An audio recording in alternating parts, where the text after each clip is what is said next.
Bom dia a todos, a todas, todas as pessoas em qualquer lugar que estejam aí ouvindo a Rádio Catedral.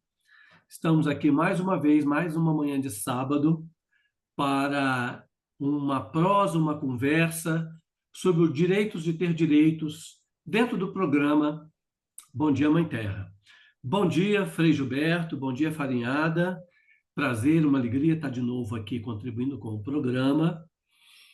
E esse quadro, é bom lembrar as pessoas que estão nos ouvindo, é uma parceria entre o programa Bom Dia Mãe Terra e a Rede Brasileira de Educação e Direitos Humanos, Seção Minas Gerais, né? Então, todas as manhãs de sábado, nós vamos dedicar um tempinho do programa a pensar naqueles direitos fundamentais sobre os quais nós não podemos abrir mão, né? E hoje, para essa conversa, nós trouxemos de volta nosso companheiro, professor de Divinópolis, o José Heleno Ferreira, que vai fazer uma rápida apresentação e daqui a pouco a gente vai anunciar por que que nós trouxemos aqui o Zé Heleno de volta, né? Bom dia, Zé Heleno. Pode fazer a sua saudação e a gente depois continua nessa prosa. Bom dia, Luiz. Bom dia a todas as pessoas que estão acompanhando aqui o programa Bom Dia Mãe Terra. É a segunda vez que eu participo desse programa, é sempre uma alegria, um prazer, né, poder estar presente discutindo a questão do direito de ter direito e de todos os direitos humanos. Meu nome é José Heleno, eu sou professor de Ciências Humanas e moro na cidade de Divinópolis, Minas Gerais. Bacana. E, complementando, Zé Heleno participa do Conselho Municipal de Educação, né, José? Ele está na presidência, não é isso, Zé Heleno? Exatamente, na Né? presidência do O Conselho Municipal Conselho de Municipal de Educação. Educação, ele é muito importante em cada município. Todo município tem que ter seu conselho. E você precisa acompanhar como que o conselho está funcionando. Quem preside o conselho? Que decisões ele tem tomado, né? O Conselho Municipal de Educação é uma um componente, é uma peça-chave do sistema educacional, porque é o conselho que fiscaliza, acompanha o que acontece nas escolas e como a gente aplica a verba pública, os recursos públicos na educação da criançada e da juventude, né? Então, muito obrigado, Zé Heleno, por estar conosco mais uma vez. E a gente sabe que lá nos direitos humanos tem um direito consagrado que é indiscutível, que é o direito das pessoas à educação, em qualquer lugar do mundo, em qualquer contexto histórico, geográfico, seja na África, seja na Ásia, seja lá no final da América Latina, quase na Patagônia, seja onde for, no meio da Amazônia, né? Toda criança tem direito à educação e à educação escolar. Toda. Inclusive, aquelas crianças que têm deficiência, algum tipo de deficiência, merecem e têm o direito de estar na escola. E então eu queria provocar hoje aqui nosso companheiro Zé a pensar junto conosco um pouco sobre como que esse direito à educação está acontecendo nas comunidades rurais dos nossos municípios, né? Nós sabemos que nós temos municípios que têm comunidades rurais de lavradores, trabalhadores da roça. Nós sabemos que nós temos comunidades indígenas em muitos municípios brasileiros e de Minas. E nós sabemos que temos quilombos em muitas dessas cidades também, né? Existem quilombos urbanos, como Contagem, como Betim, como Belo Horizonte, mas tem os quilombos que ficam nas comunidades rurais, a maioria deles, eu diria. Então, como é que a gente está fazendo, Zé Heleno? Como é que os municípios estão fazendo para atender esse povo? Qual que é o desafio maior para atender esse direito humano tão fundamental nas comunidades rurais, nos quilombos e nas comunidades indígenas? Veja, a escola nas comunidades rurais, nas comunidades quilombolas, nas aldeias, né, dos povos indígenas, ela precisa estar conectada com a realidade local. Ela precisa ser pensada, né, e trabalhada considerando os anseios, as necessidades daquela população que frequenta essa escola.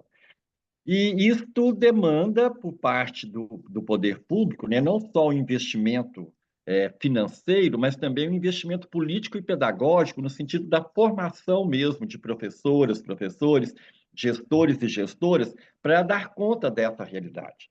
Nós temos vivido no Brasil, desde o final dos anos 60, um processo contínuo de fechamento de escolas rurais, nas comunidades rurais e, às vezes, também em comunidades quilombolas e aldeias indígenas. Mas o fechamento ele tem acontecido principalmente nas comunidades rurais, o que inclui aí algumas comunidades, né, quilombolas.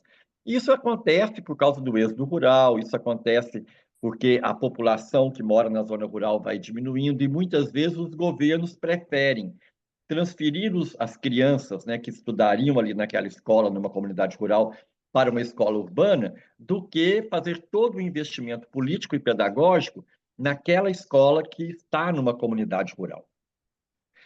As lutas populares no campo aí da manutenção das escolas nas comunidades rurais fez com que fosse aprovada em 2014 a Lei 12.960, que estabelece 3 critérios que precisam ser considerados quando se toma a decisão de fechar uma escola numa comunidade rural, seja ela uma comunidade quilombola ou não, mas numa comunidade rural. Primeiro, que tem que ser ouvido o órgão normativo da educação na cidade, que é o Conselho Municipal de Educação. Segundo, que tem que ser ouvida a comunidade. Terceiro, que tem que ser feita uma análise do impacto social que isso vai causar naquela comunidade, né? A gente sabe que muitas vezes os governos municipais definem, né, o fechamento ou a descontinuidade, legalmente muitas vezes é chamado de descontinuidade da escola, isso depende da legislação municipal ou estadual, define pelo fechamento ou descontinuidade da escola, sem passar por todo esse processo, sem ouvir os órgãos normativos em cada município e, principalmente, sem ouvir as comunidades e sem fazer essa análise do impacto.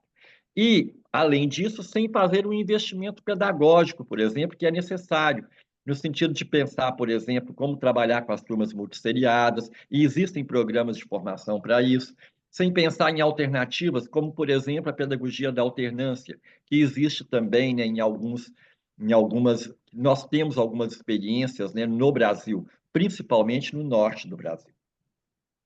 Bacana. Bacana essa informação, né? Por exemplo, eu acho que muita gente não sabe da existência dessa norma legal, né? Muita gente não sabe. Então, saber que existe essa lei, que é a Lei 12.960 de 2014. 12.960 de 2014. Então, veja bem, se aí no seu município tem uma polêmica instalada, tem uma dificuldade na manutenção das escolas na zona rural, procura lá conhecer essa legislação que normatiza isso, né? Isso é muito importante. Agora, vamos conversar um pouquinho mais, Heleno, sobre os efeitos dessa decisão, né? Vamos fechar uma escola rural.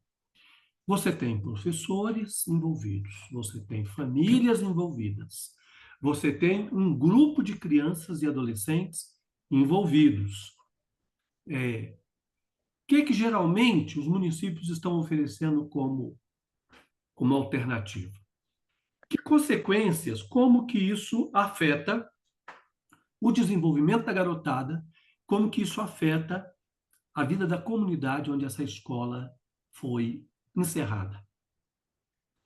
As consequências, elas são perversas, Luiz, porque, primeiro, desestrutura a vida familiar, né? Uma vez que as crianças vão... Normalmente, o que os municípios têm oferecido é a transferência das crianças e adolescentes que estão na zona rural para uma escola urbana, a escola urbana mais próxima, né, da comunidade rural. Mas isso traz uma série de consequências. Primeiro, porque isso desestrutura a vida familiar, uma vez que as crianças terão que acordar muito mais cedo, terão que viajar todos os dias, né? Então, nós temos casos de crianças, por exemplo, de 6, 7, 8 anos, que levantam às 5 horas da manhã ou 4 horas da manhã para pegar o ônibus, para pegar depois outro ônibus, né? E chegam em casa às 2h30 da tarde, por exemplo, né? Isso é perverso quando a gente pensa numa criança que faz todo esse percurso para ter 4 horas e meia de aula, né? Nós não estamos falando aqui de educação integral. Na verdade, ela fica por conta da escola de 4h30 da manhã às 2h30 da tarde, mas ela tem apenas 4h30 de efetivo trabalho escolar, né? Então, isso já é muito perverso. É perverso ainda o fato de que essas crianças na zona rural, quando chegam na zona urbana, se não há um projeto pedagógico para o acolhimento dessas crianças, elas vão enfrentar uma série de questões, o bullying, né? Elas vão enfrentar o preconceito em relação a essas crianças da comunidade rural que estão no espaço urbano, né? Para além disso, o encerramento, né, da escola, a descontinuidade, o fechamento da escola, traz para a comunidade uma perda muito grande, porque a escola, na comunidade rural, a escola em todos os lugares, ela não é apenas um espaço de ensino, ela é também um espaço de encontro da comunidade. Perfeito. E na comunidade rural, isso é mais forte ainda. Então, a escola na comunidade rural, ela é o ponto de encontro da comunidade, é onde se realizam as festas populares, é onde as pessoas deixam recado, por exemplo, né, para uma outra comunidade que essa pessoa que está na escola vai entregar esse recado para o motorista do ônibus que passa para ir em outras comunidades. Então, quando você fecha a escola, a a comunidade acaba ficando isolada, né? Porque ela não tem mais esse ponto de encontro, o espaço de convivência social, né, que a escola representa para essa comunidade, ele termina e aí a comunidade fica sem esse espaço. E isso desincentiva, né, ou dificulta a própria questão da organização comunitária nas comunidades rurais. E esse efeito é muito perverso. Interessante. Estou lembrando aqui de uma coisa fundamental, Zé. Quando acontece uma tragédia na cidade, uma chuva forte, não é isso? Um rompimento de barragem, onde que as famílias vão se alojar, vão ser cuidadas? Olha o Rio Grande do Sul, lá Uhum, naquelas cidades que foram atingidas fortemente pelas enchentes, foram as escolas, as universidades, foram esses espaços escolares que foram transformados em pouso, em pousada, foram transformados em hospitais para cuidar da população. Então, a decisão de fechar um prédio escolar tem mais repercussões para além daquilo que a gente está acostumado, todo mundo está acostumado, ver uma escola e pensa em menino professor estudando dentro de uma sala de aula, né? uhum. Quando na verdade não é isso. E tem a questão da alimentação, né, Zé? Sim, sim, tem a questão da Fundamental. alimentação. A alimentação escolar, fundamental. Complementa, suplementa a alimentação que a criança tem em casa, né? Então isso é muito importante. Para encerrar nossa conversa, porque o nosso tempo já está ficando esgotado, eu pergunto para você, como que as pessoas que estão nos ouvindo podem ajudar nessa luta para sustentar as escolas nessas localidades e para resistir às tentativas de fechamento das escolas no mundo rural. Olha, esse enfrentamento ele é difícil e necessário, né? Uma questão que enquanto conselheiro municipal de educação, enquanto educador, né, e participando desse um movimento de luta, né, pelo direito à educação já há muitos anos, eu sempre tenho frisado, né, junto às pessoas nas comunidades, nos diversos momentos que a gente enfrenta isso, é que a comunidade precisa estar organizada. Isso lá na própria comunidade. Então, a organização, por exemplo, de conselhos comunitários rurais, o nome, né, pode variar de um local para o outro, mas quando a comunidade está organizada, quando a comunidade tem uma organização efetiva, obviamente que é muito mais fácil, ou são muito maiores as possibilidades de fazer esse enfrentamento e de resistir, né, por exemplo, à descontinuidade, ao Uhum. fechamento da escola, né? E qualquer cidadão, qualquer cidadã, mesmo que não esteja numa comunidade rural, né, se ele consegue acompanhar, né, o processo de discussão que acontece na sua cidade, apoiar o Conselho Municipal de Educação, exigir que o conselho seja um conselho real, no qual a sociedade civil tenha representatividade, porque esse é um desafio. Muitas vezes nós temos conselhos de políticas públicas nos quais apenas os governos têm representatividade, a sociedade civil tem pouca representatividade ou não tem uma representatividade efetiva.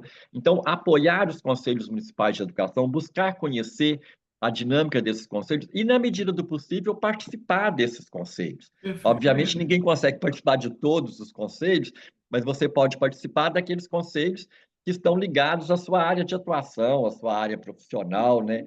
E assim por diante. E por último, Luiz, uma questão que, que eu penso que é importante, quando de fato se torna inevitável a descontinuidade, né, de uma escola, por exemplo, eu estou citando casos de comunidades rurais que têm, por exemplo, 3 crianças ou 5 crianças em idade escolar, porque isso acontece também. Então, se torna inevitável o fechamento, né, ou a descontinuidade daquela escola. Eu penso que nós temos 2 alternativas que precisam ser trabalhadas também. Primeiro, que essa descontinuidade tem que ser considerada temporária, porque a dinâmica da realidade, né? A realidade ela é muito dinâmica, e eu já acompanhei casos, por exemplo, de comunidades rurais que, num determinado momento, tinham 3 crianças em idade escolar, mas 5 anos depois, seja por causa de chacriamento ou por diversas questões, tinha, por exemplo, 25 crianças, né? O Entendi. que já tornava possível a escola. Então, Aham. essa descontinuidade ela tem que ser provisória, ela não pode ser já definitiva, permanente.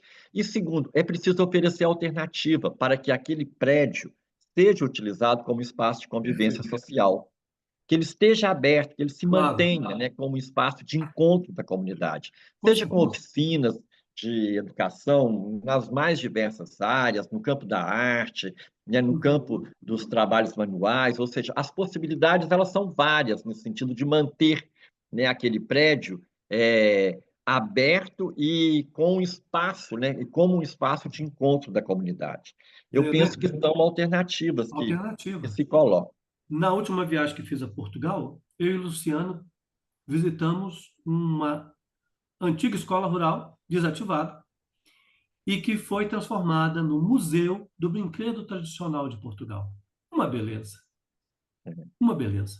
A comunidade se juntou com o professor João, que é muito comprometido com a pesquisa no campo da educação e do brinquedo, e transformaram a escola nesse pequeno museu, que vai se tornando uma referência para Portugal, para a Europa e para o Brasil também.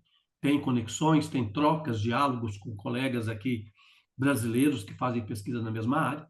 Então, dá uma destinação a esse prédio que ele continue tendo um valor, uma função social importante, né? Muito bacana. Então, nós vamos encerrando o nosso quadro.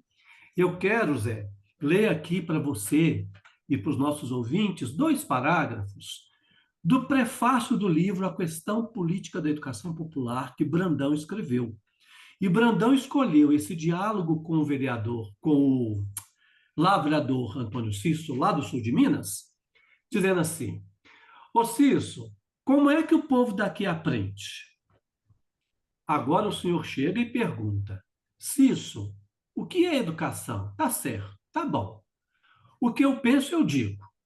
Então, veja, o senhor fala educação, daí eu falo educação. A palavra é a mesma, não é? A pronúncia, eu quero dizer. É uma só, educação. Mas então eu pergunto para o senhor: é a mesma coisa? É do mesmo que a gente fala quando diz essa palavra? Aí eu digo: não. Eu digo para o senhor desse jeito: não, não é. Eu penso que não. Educação, como o senhor chega e diz educação, vem do seu mundo. O mesmo, um outro. Quando eu sou quem fala, vem de um outro lugar, de um outro mundo. Vem de um fundo do oco, que é o lugar da vida de um pobre. Como tem gente que diz. Comparação. No seu, essa palavra vem junto com o quê? Com a escola, não vem? Com aquele professor fino, de roupa boa, estudado, livro novo, bom, caderno, caneta, tudo muito separado. Cada coisa do seu jeito, como deve ser. Um estudo que cresce e que vai muito longe de um saberzinho só de alfabeto. Uma conta aqui e outra ali. O senhor fala educação, penso escola. Eu falo educação e penso enxada. Esse texto é lindo, sugiro que quem não conhece procure para conhecer, é maravilhoso. E o lavrador dá uma aula dizendo: nós queremos uma escola aqui, do nosso jeito, que dialogue com a nossa realidade, com a nossa vida cotidiana. Né? Tá bom demais. Bom dia. Bom final de semana para nós todos. Bom final de semana, Frei Gilberto, Farinhada.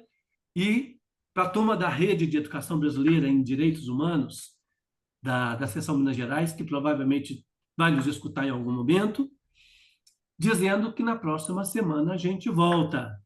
Talvez falando desse evento enorme que está acontecendo no Rio de Janeiro, nesse fim de semana, que é o encontro dos poderosos do G20, né? Nós vamos tratar disso e como que isso mexe com os direitos humanos. Obrigado, Zé Heleno. Obrigado, Frei Obrigado, Gilberto. Obrigado, Luiz. Farinhada. Um Obrigado a todos que abraço nos a ouviram, todos. nos escutaram. Até a próxima.